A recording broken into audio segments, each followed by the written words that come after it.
Ok, donc nous allons effectuer les vérifications sur la moto.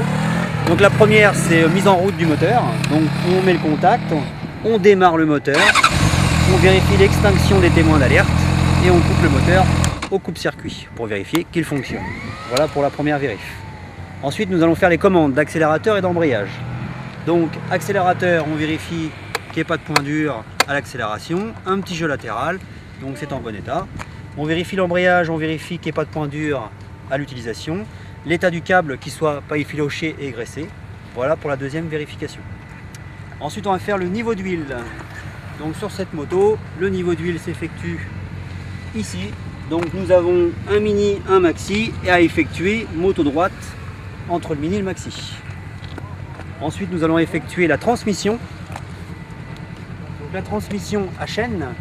Donc on vérifie qu'il y ait un battement de 3-4 cm à cet endroit-là, que la chaîne soit bien graissée et pas usée. Ensuite, nous allons effectuer tout ce qui est éclairage. Donc l'éclairage avant, donc on met le contact. Nous avons ici le feu de position qui fonctionne propre en bon état. Feu de croisement fonctionne propre en bon état. L'optique n'est pas cassée. Nous avons le feu de route qui fonctionne, ainsi que l'appel de phare. Voilà pour l'éclairage avant. On va effectuer l'éclairage arrière. Éclairage arrière, feu stop. Donc on vérifie que le feu de position fonctionne, l'éclairage de plaque fonctionne, dispositif réfléchissant présent et la plaque visible en bon état.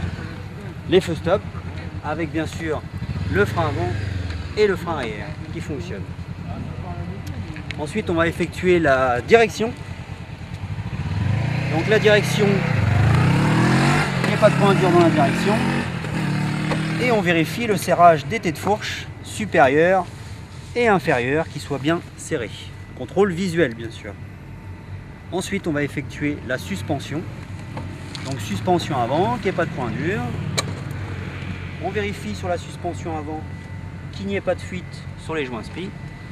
La suspension arrière, qu'elle soit bien fixée, c'est-à-dire présent les écrous. Et on précise qu'elle est réglable en fonction de la charge. Ensuite, on va vérifier les pneus. Alors, on va faire le pneu avant. À pneu avant ou pneu arrière, on peut demander l'un des deux. Donc, on vérifie la pression, il faut que ce soit dur. On vérifie l'usure en fonction des témoins et de la sculpture. Le flanc, qu'il n'y ait pas de déchirure, pas d'hernie.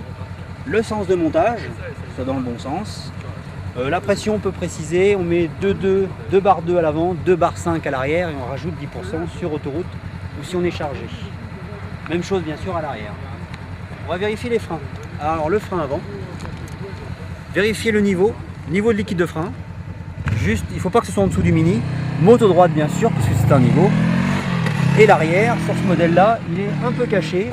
Il est derrière le cache, c'est-à-dire en dessous. Donc à préciser s'il est caché à l'inspecteur le jour de l'examen, qu'il est caché, on ne peut pas le vérifier. Je vais lui montrer quand même l'endroit où il est. Ensuite, nous allons faire le klaxon et les rétroviseurs.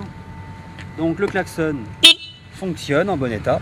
Les rétroviseurs sont bien fixés en bon état, propre. Voilà pour cette vérif. Et on va finir avec les clignotants. Donc à vérifier, à gauche, avant-arrière fonctionne propre, pas cassé. À droite, fonctionne propre, pas cassé, avant-arrière, ainsi que les témoins de clignotants.